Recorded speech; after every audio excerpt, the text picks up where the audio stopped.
Hello, I'm Rick Gibson, Pinal County Cooperative Extension Agent in Arizona.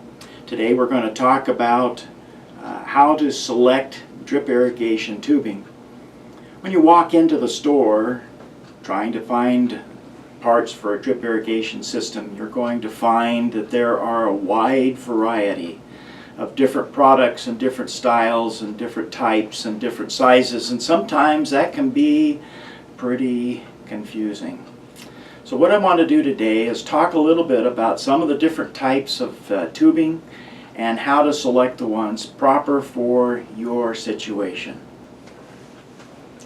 It is important to understand that drip irrigation tubing comes in different sizes and different styles.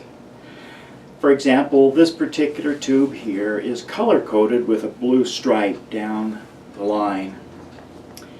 There will be corresponding parts that can be purchased that will fit this particular size of tubing. For example, this is black poly tubing, has no color code whatsoever.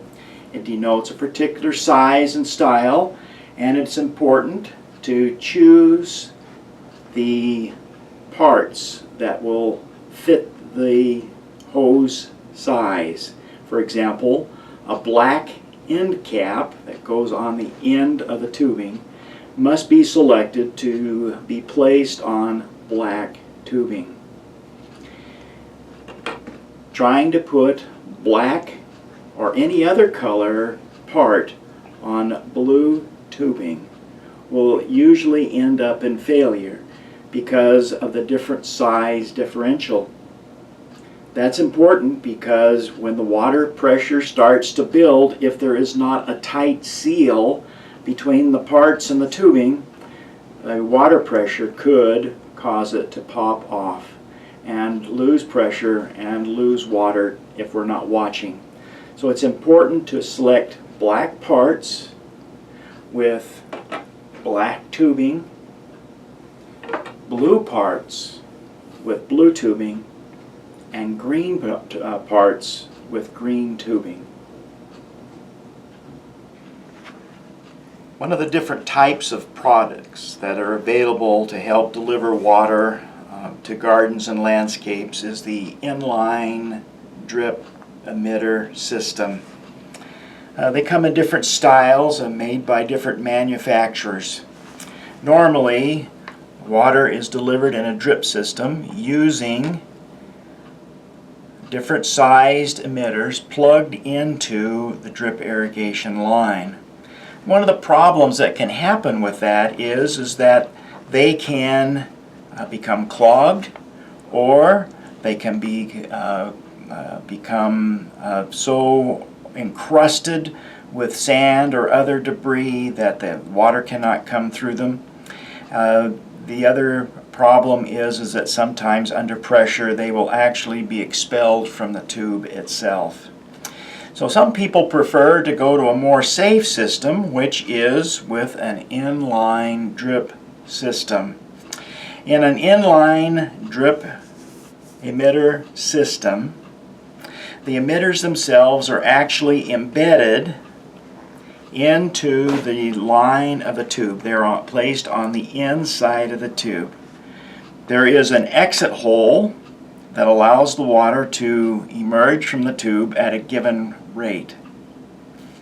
There are a number of ways to tell whether or not an irrigation tube has an inline emitter, and one of the easiest ways is simply to squeeze the tube at various places along the tubing.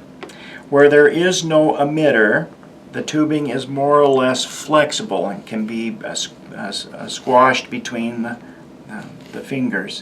When we come down to the inline emitter, it is much more firm, and it's impossible to squeeze and find an indentation in the tubing. Some people are not familiar with the inside of an inline emitter. I have cut through an emitter just to show.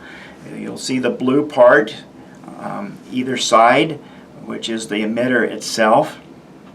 Inside the emitter there are holes that accept water from the inside of the tubing, and it moves through some tortuous chambers in the sidewall of the emitter as it moves forward to the exit hole. This is important because, number one, it slows the water pressure down, and so water comes out at a given rate. Another benefit is that if the channels become clogged, the pressure that builds up behind that clog will cause the emitter and the hose itself, the tubing itself, to expand in size, and the added pressure tends to expel the debris out through the hole. In that way, these tubes and these emitters are often said to be self-cleaning. They come in various styles. This one is in black. This one is in tan, usually denoting different manufacturers, but the principle is always the same.